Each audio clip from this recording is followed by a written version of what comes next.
Claudio Fermín. Presidente del partido político Soluciones para Venezuela. Editorial, lunes 8 de febrero del año 2021. Ya no temen dialogar. El Ministerio de Relaciones Exteriores de Alemania, por intermedio de Christopher Burger, declaró que no reconocía a Guaidó como presidente interino de Venezuela. Esa ya era la clara posición del Consejo de Estado de la Unión Europea. La realidad se impuso. Esa presidencia provisoria fue una estafa impuesta por una élite que recibió multimillonarios apoyos en dólares, más muchos otros millones disfrazados de ayuda humanitaria, codeándose con gobernantes extranjeros interesados en meterle el diente a las riquezas venezolanas. Los alemanes se han desmarcado de movimientos mafiosos a los que no podían seguir haciendo sombra. La derrota de Trump y su salida por la puerta trasera les brindó el momento oportuno y, al requerírsele las razones del desconocimiento de Guaidó, la respuesta de Burger fue: la situación ha evolucionado.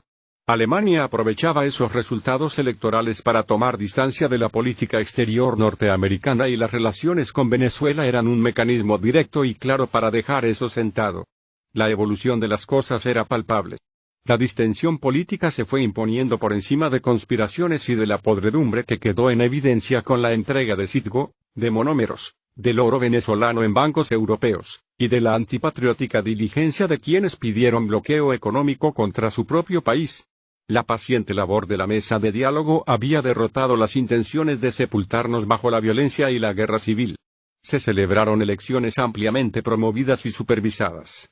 Se instaló una nueva Asamblea Nacional. Se derrumbaba el templete institucional que servía a la farsa de la presidencia provisoria y a los negociados que allí se produjeron. El necesario diálogo ahora se ha fortalecido con la intervención de la nueva Asamblea Nacional. Ya no son solo partidos de oposición democráticos y el gobierno dialogando en medio de las acciones antinacionales de la extinta Asamblea Nacional y de gobernantes provisorios al calor de la injerencia extranjera. Ahora el país sabe que dialogar es lo patriótico y que siempre fue lo correcto. En días pasados rectores de universidades públicas y privadas, al igual que directores de institutos tecnológicos, empezaron a buscar acuerdos concretos con la Comisión de Diálogo de la Asamblea Nacional. Convinieron hacer seguimiento a los primeros intercambios sobre acciones conjuntas para enfrentar la pandemia del COVID-19 y el bloqueo económico. Dieron prioridad a la preparación de una ley de universidades que responda a los nuevos tiempos. Ya era demasiado tiempo sin prestarle la debida atención al justo reclamo de las universidades. Se ha hecho lo correcto al poner sus aspiraciones en el centro de la agenda parlamentaria. También sostuvo esa comisión del diálogo un encuentro con Fedecámaras en el que se trataron con franqueza los temas de las disminuidas libertades económicas, la urgencia de recuperar la confianza que haga posible las inversiones nacionales y la necesidad de promover el diálogo tripartito incorporando a los trabajadores. Desde Soluciones para Venezuela hemos planteado la urgente necesidad de desbloquear internamente la economía, por eso apoyamos los reclamos de simplificar trámites administrativos, de un ordenamiento legal para sacar del camino elementos que asfixian la actividad productiva y que en la reactivación de los activos públicos se les dé amplia participación a los empresarios venezolanos. Celebramos esta nueva relación entre la Asamblea Nacional y nuestras universidades. Es menester definir para ellas un fuerte apoyo presupuestario, acompañado de una estrategia de respaldo de las universidades a la producción agropecuaria e industrial. Aplaudimos la orientación que Ricardo Cusano está dando a su gestión al frente del empresariado, deslindándose de quienes satanizaron el diálogo entre los factores de la producción y el gobierno, para sentar bases de gobernabilidad que a todos convienen. Llamamos a los parlamentarios a no descansar en el empeño de interpretar cabalmente los reclamos y aspiraciones de sectores preteridos por cúpulas políticas que han creído que el país les pertenece solo a ellas. Hay que continuar en ese camino de inclusión y apertura. Universitarios, empresarios y políticos ya no temen dialogar. Estamos cambiando. Entre adelantados y rezagados. Unos venezolanos, de oposición y de gobierno, están comprometidos a construir otra relación, otros están empeñados en mantener la clientela de fanáticos extremistas. Rectores de universidades, directores de institutos universitarios y tecnológicos, dirigentes de cámaras de comercio y de industriales, al igual que de asociaciones de productores, se han sumado a políticos opositores que dialogan con la Comisión para el Diálogo, la Paz y la Reconciliación de la nueva Asamblea Nacional. Se han anunciado aproximaciones con otras instancias de la sociedad civil para consultar las propuestas que tienen para resolver las situaciones críticas que han denunciado. Sus expectativas son variadas. Unos son optimistas. Otros han sido cautelosos en hacer pronósticos, pero acuden con responsabilidad al diálogo a dejar constancia de sus reclamos. Otros asisten con cierta carga de frustración por haber intervenido en intentos parecidos sin haber encontrado receptividad a sus planteamientos. Ninguno se da por vencido y se hacen presentes en el escenario de diálogo que desde la Asamblea Nacional se ha ido construyendo desde el primer día de la instalación del organismo. Nadie asiste a la cita sirviendo de fiador o avalista de sus interlocutores, pero van con mente abierta a escuchar al otro y a construir respuestas que sirvan de encrucijada de sectores en pugna por muchos años. El país surge de ese entendimiento y estos dirigentes universitarios, empresariales, de otros sectores de la sociedad civil, y de partidos políticos diversos, están dando la cara y empinándose por encima de prejuicios y resistencias para encontrar juntos salidas a la crisis que nos consume. Buscan activamente soluciones a los problemas que padecemos, aunque no se consideren causantes de los mismos. Nos engañaríamos, sin embargo, si pensáramos que representan a todo el país. Otros insisten en la confrontación total y hasta en la violencia. Pregonan que el diálogo es un engaño y que tiene intenciones ocultas.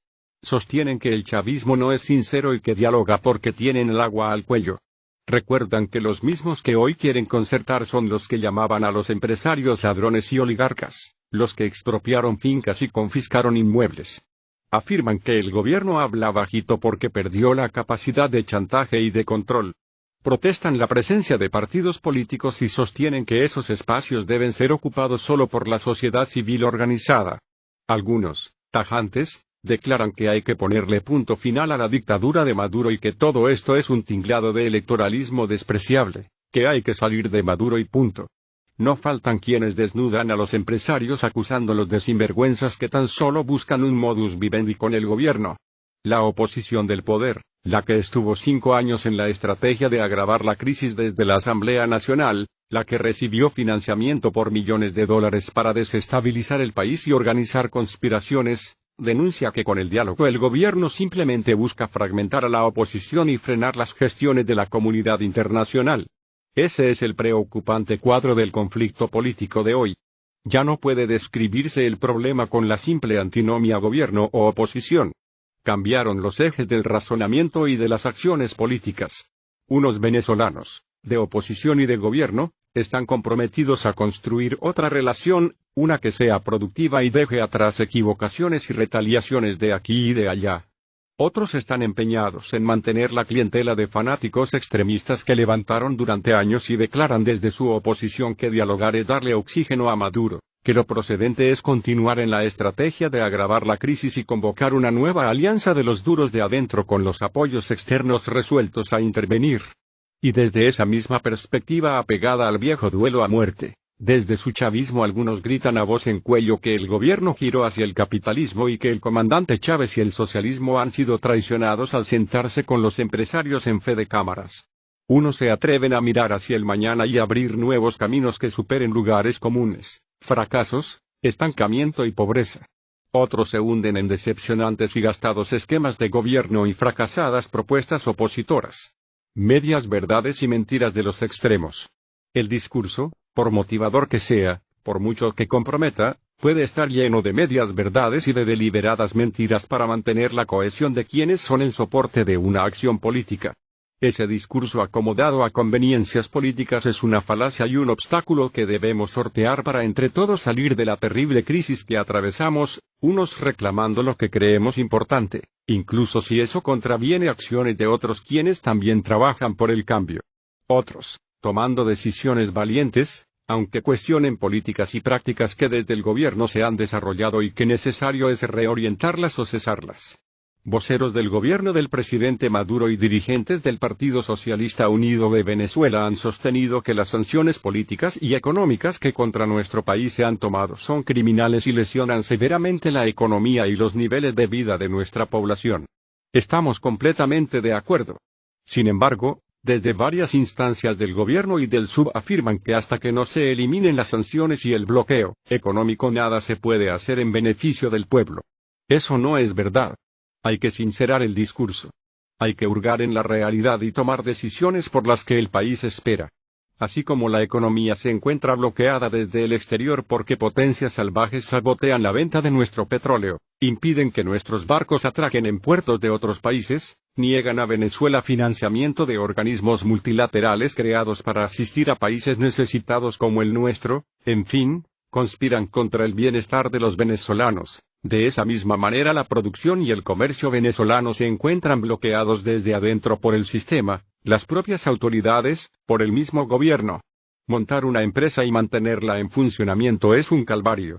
La permisería, los abundantes e innecesarios trámites, la matraca, comisiones y negligencia de muchos funcionarios municipales, regionales y nacionales es una grosería. Lo de las alcabalas es una vergüenza. Los propios guardias le cuentan a los matraqueados que tienen que hacer eso para la comida en el puesto de vigilancia, para su ropa y su calzado, es decir, para poder trabajar. Gruesos libros pueden llenarse con casos de expropiaciones que no se han pagado, con deudas a proveedores y a contratistas que mandaron a la quiebra y que en algún momento un funcionario benefactor les ofreció que se transaran con la mitad del pago y dejaran el asunto de ese tamaño. Algunos pudieron rescatar algo porque incorporaron como socios a los pagadores. La corrupción es una tara ética, sin duda, pero también como obstáculo a la iniciativa empresarial, las reinversiones y a la generación de empleos. Todo el mundo sabe que los civiles compiten en desventaja en la siembra, en la ganadería, en la industria, en las exportaciones, en todo. Portar uniforme es una grosera y gran ventaja. Y casi todos los espacios económicos están reservados al Estado. El ciudadano es un extranjero en sus espacios económicos naturales. La Constitución prohíbe los monopolios, pero el Estado se burla de eso. Es dueño de todo. Por otra parte, dirigentes políticos de oposición dicen que nada cambiará si no salimos de Maduro. Con él de presidente todo está condenado al fracaso y por tanto está justificada toda acción para un cambio de gobierno, golpes de Estado, invasiones militares, agitación sostenida para promover implosiones sociales, torcidas decisiones políticas como la declaración de ausencia absoluta inexistente del presidente, o delitos políticos como la presidencia provisoria. Piden extremar el bloqueo. Todo se vale para sacar a los empullones a Maduro. Además de antipatrióticas y antidemocráticas, esas acciones son una estafa de desesperados. La fecha para elegir presidente está clara. Maduro fue electo el año 2018 y el período presidencial establecido en la Constitución es de 6 años. Lo demás es un engaño y una provocación para incrementar la espiral de conflictos que conviene a la estrategia de agravar la crisis, desestabilizar y generar caos para tirar una parada. Desde Soluciones para Venezuela hemos llamado al diálogo con profunda convicción. ¿Es una manera de recuperar la convivencia, de construir democracia? Es una oportunidad para que todos podamos incidir en las decisiones del país, quienes ganaron elecciones y quienes las perdimos. Es un procedimiento transparente para promover la participación popular. Se pueden introducir cambios si aprendemos a ponernos de acuerdo con desprendimiento y con inteligencia. No es verdad que haya que esperar hasta las próximas elecciones para alcanzar los cambios de los que urgimos. La democracia es muy rica, abre grandes posibilidades de cambio, pero hay que estar a la altura de ella. Los espíritus revanchistas y dogmáticos no están capacitados para impulsar las democracias. Solo dominan el arte de la perpetuación de los conflictos y la aniquilación del contrario. Es la hora de otra línea discursiva y de otras acciones. Es la hora del reencuentro y del diálogo. El cambio siempre es posible. Todos los días podemos lograrlo si estamos preparados para ponernos de acuerdo. No hay que esperar el día de las elecciones. Valor y pa'lante.